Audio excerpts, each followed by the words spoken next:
আসসালামু আলাইকুম প্রিয় দর্শক, অন্য মঞ্চের আলাপচারিতায় আপনাদের সকলকে আমন্ত্রণ জানাচ্ছি। নমস্কার, আমি তরুণ ঘোষ। ভিডিওর শুরুতেই আমি আপনাদের অসংখ্য ধন্যবাদ জানিয়ে শুরু করব, কারণ গত দুদিন ধরে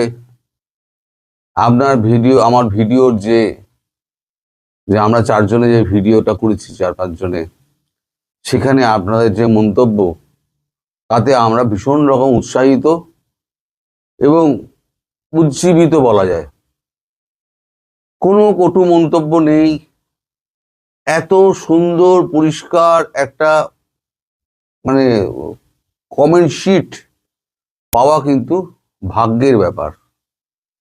আপনারা যে আমার মন থেকে এত ভালোবাসেন, সেটা আমি গতকালকে বুঝলাম। গতকালকে এটাও আমি বুঝেছি যে এর মধ্যে বট বাহিনী কেউ ছিলেন না। আওয়ামী লীগের লোকজনেরা যারা আমার প্রতি বীতশ্রদ্ধ হয়ে গেছিলেন, তারাই আমার নামে এই গুজববাজ লিখতেন। বট বাহিনী কেউ নেই, তাহলে বট বাহিনী গত 2-3 দিনে তারাও লিখতেন। আপনারা কমেন্টগুলো পড়ে দেখুন, কোথাও কিন্তু সেরাম লেখা নেই। 2-1 জন লিখেছেন গুজববাজ, তারাও থাকবেই। মানুষের খুদ ধরার জন্য কিছু লোক থাকে, ভালো কাজ করলেও দেখবেন খুদ তার মধ্যে ধরে ফেলেছে। তো এরম মানুষ তো থাকবেই। তো আমি সেগুলো ধরুন 0.1% সেটা কেউ ধরে না। এবার আসি শেখ হাসিনা প্রসঙ্গে। শেখ হাসিনা তিনি বিদেশ যাচ্ছেন, সেটা নিয়ে আমি একটা ভিডিও করেছিলাম আপনাদের। ব্রিটেন চলে যাচ্ছেন শুনে অনেকে হাঁ হাঁ করে উঠেছিলেন যে শেখ হাসিনা ভারতবর্ষ থেকে তাকে সরিয়ে দেওয়া হচ্ছে ব্রিটেনে। এটা নিয়ে প্রচুর মন্তব্য হয়েছে। শেষ খবর যা পাওয়া গেছে, তিনি ব্রিটেন নয়, তিনি যাচ্ছেন ফিনল্যান্ডে। ফিনল্যান্ড হয়ে তিনি ব্রিটেনে আসবেন। ব্রিটেনে 5-7 দিন কাটিয়ে তারপর তিনি ভারতবর্ষে আসবেন। তার কিছু জরুরি কাজ রয়েছে এখানে ভারতবর্ষে, সেগুলো সেরে আবার যখন তার মনে হবে, এবার তিনি আবার যাত্রা করবেন। এই যাত্রার ডেট এখনো ঠিক হয়নি। যাত্রার ডেটটা ঠিক করতে আজকে আমাদের বিদেশমন্ত্রী ডক্টর জয়শঙ্কর আর আমাদের NSA অজিত দোভাল এবং ইন্ডিয়ান এয়ারফোর্সের যিনি চিফ, তিনিও যাচ্ছেন। তার কারণ হচ্ছে তিনি হয়তো আমাদের প্রধানমন্ত্রী মোদির ইচ্ছে, প্রধানমন্ত্রী Sheikh Hasina C-130 globe master বিমানে উনি যান। পৃথিবীকে বুঝিয়ে দেওয়া যে শেখ হাসিনা বাংলাদেশের শেখ হাসিনা প্রধানমন্ত্রী, তিনি ভারতবর্ষের কাছে কতটা গুরুত্বপূর্ণ সেটা বোঝানোর জন্য একটা C-130 গ্লোব মাস্টার তার জন্য বরাদ্দ করা, এটা আমাদের প্রধানমন্ত্রী নরেন্দ্র মোদীর ইচ্ছা। এখন সেখানে কিছু প্রোটোকলের ব্যাপার থাকে, কারণ C-130 গ্লোব মাস্টার এগুলো হচ্ছে ইন্ডিয়ান এয়ারফোর্সের বিমান।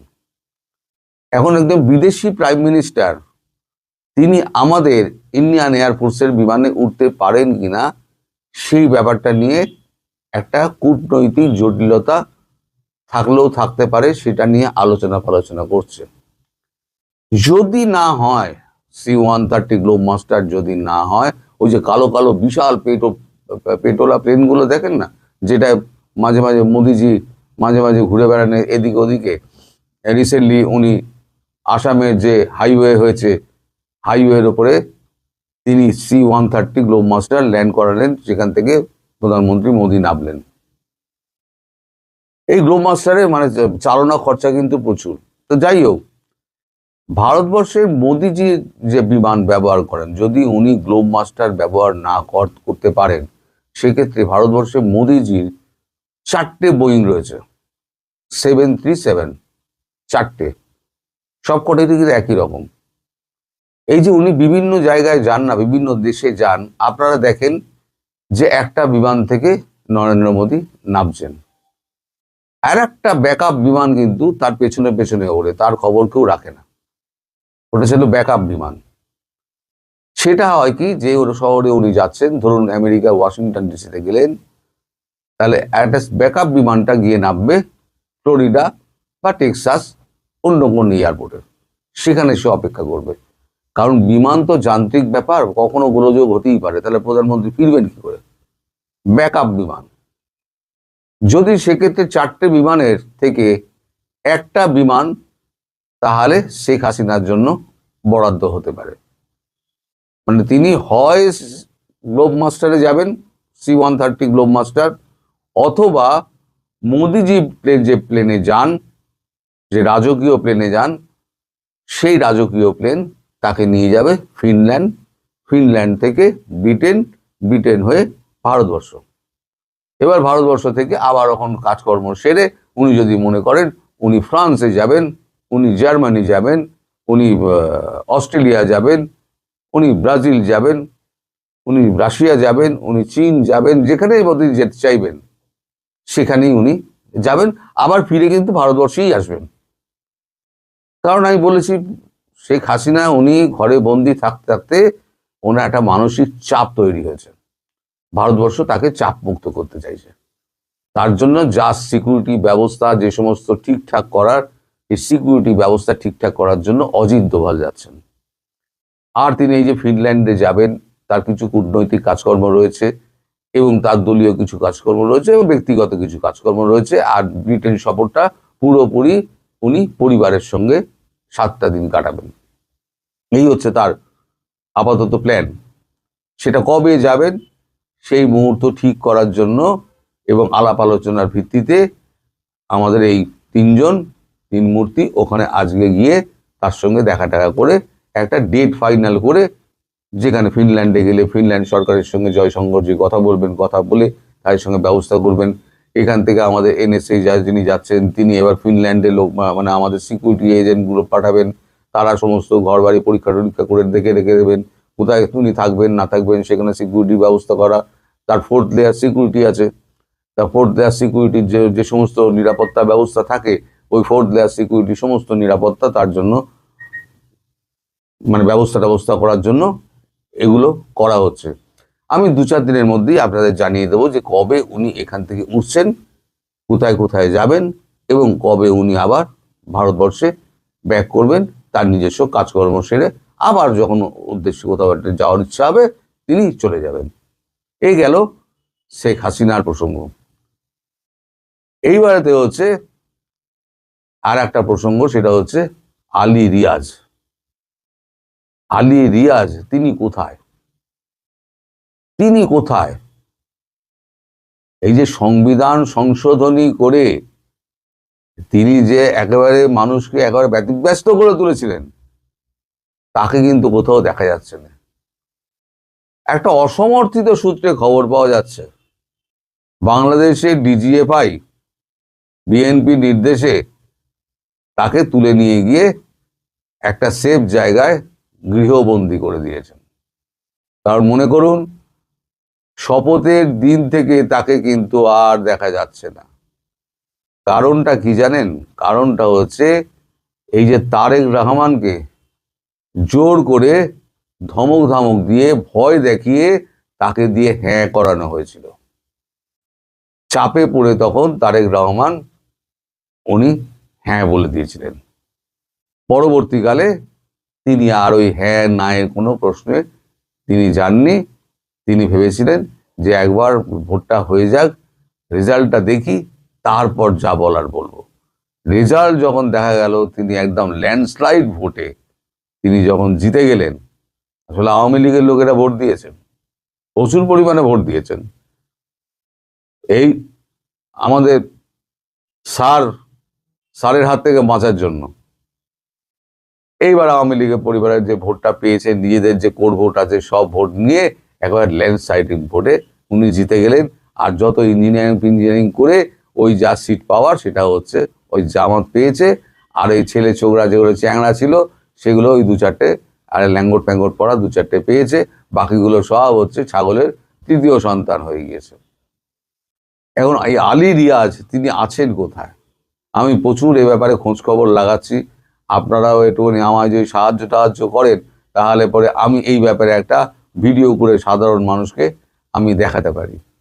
আরো কিছু কিছু প্রশ্ন আছে, আরো কিছু কিছু প্রশ্ন আছে, যেগুলোর প্রশ্নগুলোর আমি জবাব দেব আজকে রাত্রিবেলায়।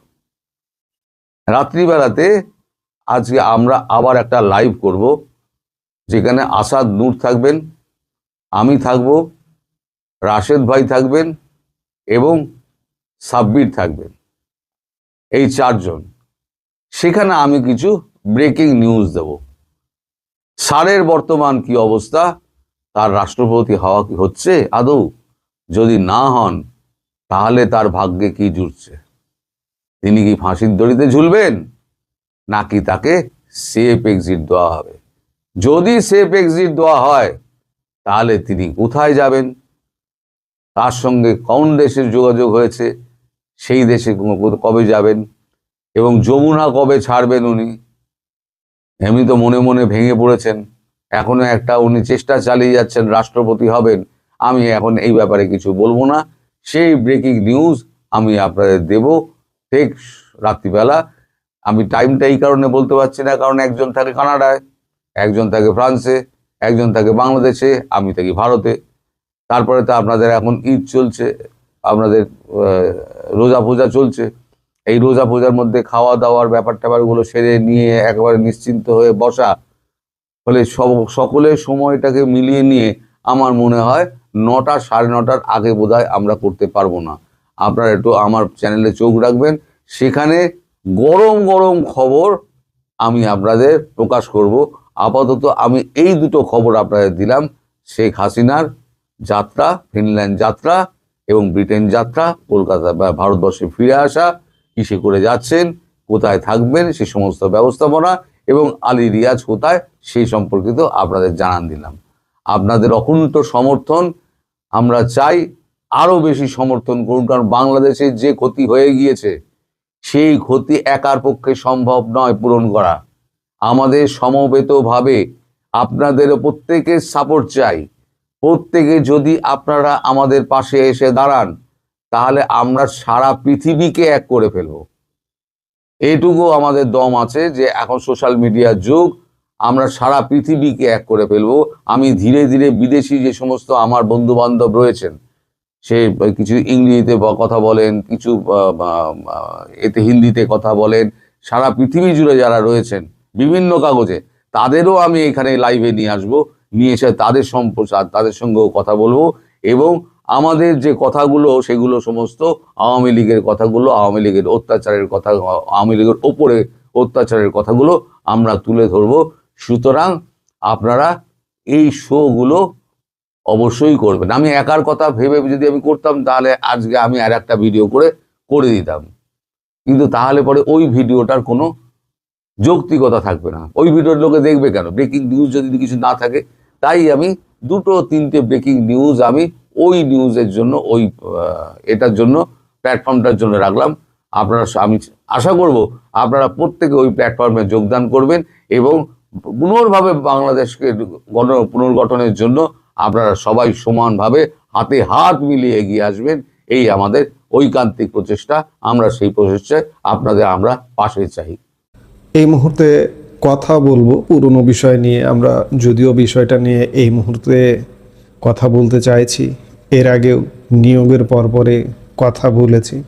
আমরা আসলে কথা বলি কারো পক্ষে নয়, বাংলাদেশের পক্ষে, বাংলাদেশের ভালোর জন্য, বাংলাদেশের মঙ্গলের জন্য। আবারও আমরা কথা বলতে চাই খলিলুর রহমান প্রসঙ্গে। ক্ষমতার পালাবদল ও খলিলুর রহমান ভারত বিদ্বেষ থেকে কি এবার দিল্লির ঘনিষ্ঠ? এই প্রসঙ্গটা নিয়ে এই মুহূর্তে আপনাদের সামনে কথা বলতে চাই। বাংলাদেশের রাজনীতিতে এখন সবচেয়ে বড় বিস্ময়ের নাম ডক্টর খলিলুর রহমান। এক সময় যাকে মনে করা হতো কট্টর ভারত বিদ্বেষী বা ইন্ডিয়া বেটার, সেই মানুষটি এখন তারেক রহমানের নবগঠিত মন্ত্রিসভার পররাষ্ট্রমন্ত্রী। অন্তর্বর্তী সরকারের জাতীয় নিরাপত্তা উপদেষ্টা থেকে সরাসরি নির্বাচিত সরকারের গুরুত্বপূর্ণ এই মন্ত্রণালয়ে তার আসীন হওয়া কি কেবলই একটি রাজনৈতিক নিয়োগ, নাকি এর পেছনে লুকিয়ে আছে কোনো গভীর ভূ রাজনৈতিক সমীকরণ? এই মুহূর্তের ভিডিওতে আমরা ভারতীয় গণমাধ্যম নর্থ ইস্ট নিউজ এবং বিবিসি বাংলার দুটি বিশেষ প্রতিবেদনের আলোকে বিশ্লেষণ করব কেন বিএনপি তাদের ঘোরতর সমালোচিত এই ব্যক্তিকে পররাষ্ট্রমন্ত্রী বানালো। ভারত কি তাকে মেনে নেবে?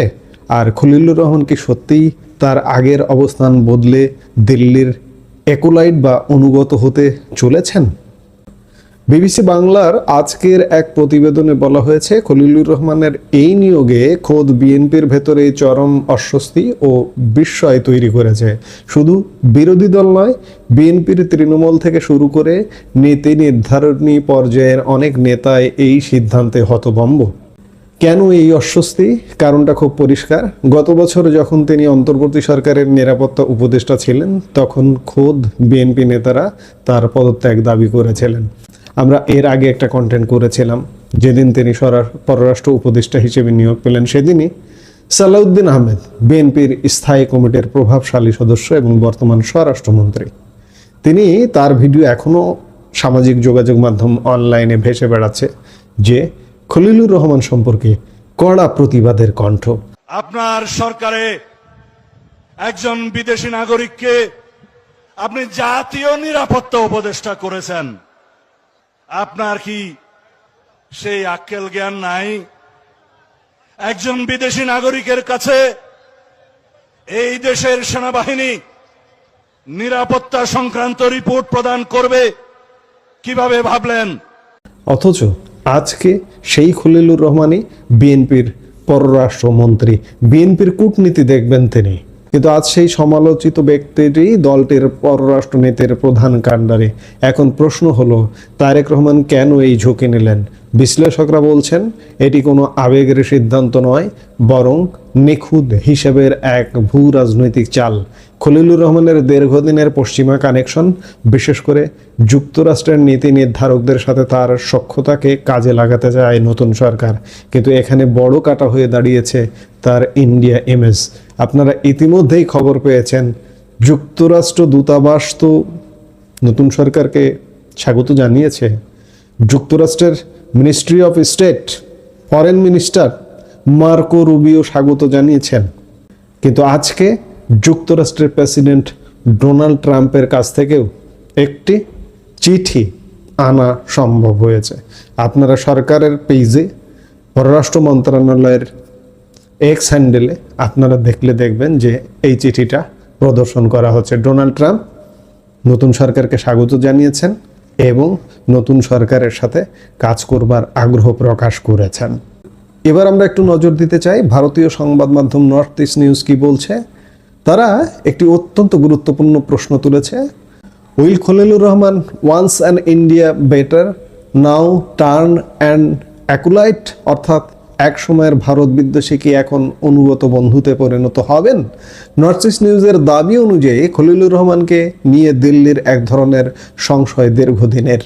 অতীতে তার বিভিন্ন বক্তব্য এবং কর্মকাণ্ড ভারতকে অস্বস্তিতে ফেলেছিল, বিশেষ করে উত্তর পূর্ব ভারতের নিরাপত্তা এবং বাংলাদেশের মাটিতে বিচ্ছিন্নতাবাদীদের প্রশ্রয় দেওয়ার আশঙ্কায় ভারত সবসময় সতর্ক। কিন্তু ক্ষমতার পালাবদল অনেক কিছু বদলে দেয়। নর্থ ইস্ট নিউজের প্রতিবেদনে বলা হচ্ছে, খলিলুর রহমান এখন এমন এক অবস্থানে যেখানে তাকে ভারতের সাথে সম্পর্ক স্বাভাবিক করতেই হবে। কেন? কারণ বাংলাদেশের অর্থনীতি, কানেক্টিভিটি এবং আঞ্চলিক স্থিতিশীলতা সব কিছুর চাবিকাঠি ভারতের হাতে। ভারতের সাবেক হাই কমিশনার পিনাক রঞ্জন চক্রবর্তীর মতে খলিলুর রহমানের নিয়োগ এটাই ইঙ্গিত দেয় যে বাংলাদেশে মার্কিন প্রভাব বজায় থাকবে। আর ভারত এখন সেই বাস্তবতাকে মেনেই খলিলুর রহমানের সাথে বরফ গলানোর চেষ্টা করছে। খলিলুর রহমানের নিয়োগের পেছনে সবচেয়ে বড় যে ইস্যুটি কাজ করেছে তা হলো মার্কিন যুক্তরাষ্ট্র। অন্তর্বর্তী সরকারের একদম শেষ সময়ে ডক্টর খলিলুর রহমান যুক্তরাষ্ট্রের সাথে একটি বড় বাণিজ্য চুক্তি স্বাক্ষর করেন। বিবিসি বাংলার তথ্য মতে এই চুক্তি নিয়ে খোদ বিএনপির ভেতরেই সন্দেহ ছিল। অনেকে বলেছিলেন এতে বাংলাদেশের স্বার্থ ঠিকঠাক রক্ষা হয়নি। কিন্তু তারেক রহমান সম্ভবত দেখছেন অন্যভাবে। তিনি জানেন আন্তর্জাতিক পরিমণ্ডলে নিজের গ্রহণযোগ্যতা বাড়াতে এবং পশ্চিমা দেশগুলোর সমর্থন নিশ্চিত করতে খলিলুর রহমানের মতো একজন প্রভাবশালী লিয়াজও দরকার। খলিলুর রহমান শুধুমাত্র একজন কূটনীতিক নন, তিনি একজন দক্ষ মধ্যস্থতাকারী, আর এই দক্ষতাকেই ব্যবহার করতে চাইছে বিএনপি। তবে ভারতের জন্য চিন্তার বিষয় হলো এই চুক্তিতে কিছু শর্ত আছে যা চীনকে লক্ষ্য করে দেওয়া। ভূরাজনীতির এই খেলায় খলিলুর রহমান যদি পুরোপুরি ওয়াশিংটন ঘেঁষা হয়ে পড়েন, তবে দিল্লি আর বেইজিংয়ের সাথে ভারসাম্য রক্ষা করা তার জন্য হিমালয়ে জয়ের মতো কঠিন হবে। মজার বিষয় হলো ডক্টর খলিলুর রহমানের নিয়োগের পর ভারতের আনুষ্ঠানিক প্রতিক্রিয়া ছিল ইতিবাচক। এস জয়শঙ্কর তাকে অভিনন্দন জানিয়েছেন, কিন্তু পর্দার আড়ালে খবর ভিন্ন। ভারত নজর রাখছে খলিলুর রহমান কি আসলেও তার ভারত বিরোধী ট্যাগ ঝেড়ে ফেলতে পারবেন। নর্থ ইস্ট নিউজ বলছে খলিলুর রহমানকে এখন দিল্লির কাছে প্রমাণ করতে হবে যে তিনি কেবল মার্কিন স্বার্থ নয়, বরং আঞ্চলিক নিরাপত্তার ক্ষেত্রে ভারতের উদ্বেগকে গুরুত্ব দিচ্ছেন। আরাকান করিডোর থেকে শুরু করে ট্রানজিট সবকিছুতেই তার অবস্থান হবে লিটমাস টেস্ট। অন্যদিকে বিবিসি বাংলা জানাচ্ছে যে খলিলুর রহমান নিজে এই বিতর্কের উত্তরে বলেছেন, আমি তো জোর করে আসিনি। এক একজনের এক এক প্রাথমিক ধারণা থাকতে পারে, সেটা পরিবর্তন হয়। এই একটি বাক্যেই তিনি ইঙ্গিত দিয়েছেন যে সময়ের প্রয়োজনে তিনি নিজের কূটনৈতিক অবস্থান বদলে নিতে প্রস্তুত। অর্থাৎ গতকালের ইন্ডিয়া বেটার আজকের প্র্যাগমেটিক ডিপ্লোম্যাটিক হতে তার কোনো বাধা নেই। তাহলে সারসংক্ষেপ কি দাঁড়ালো? ডক্টর খলিলুর রহমান কি দিল্লির অনুগত হবেন? উত্তরটা হয়তো হাঁ বা নাতে দেওয়া সম্ভব নয়। তিনি হবেন একজন সার্ভাইভাল ডিপ্লোম্যাট, বাংলাদেশের নতুন সরকারকে আন্তর্জাতিকভাবে বৈধতা দেওয়া এবং ভারতের সাথে বৈরিতার দেয়াল ভেঙে ফেলার গুরু দায়িত্ব এখন তার কাঁধে। তারেক রহমান তাকে নিয়োগ দিয়ে এক ঢিলে দুই পাখি মারার চেষ্টা করেছেন। একদিকে ওয়াশিংটনের তুষ্টি, অন্যদিকে ভারতের সাথে আলোচনার একটি স্বীকৃত চ্যানেল তৈরি করা। কিন্তু মনে রাখতে হবে, খোদ বিএনপির ভেতরের ক্ষোভ প্রশমন করা এবং প্রতিবেশী দেশের সন্দেহ দূর করা, এই দুমুখী চাপে খলিলুর রহমান কতটা সফল হবেন সেটাই দেখার বিষয়। বাংলাদেশের পররাষ্ট্র নীতি কি এখন মার্কিন বলয়ে বন্দী হবে, নাকি খলিলুর রহমান ভারত, যুক্তরাষ্ট্র, চীন এই ত্রিমুখী ভারসাম্যে কোনো জাদুর কাঠি দেখাবেন? আপনাদের কি মনে হয়, খলিলুর রহমান কি পারবেন ভারতের সাথে আস্থার সংকট কাটাতে? আমাদের কমেন্ট বক্সে জানান আপনার মতামত।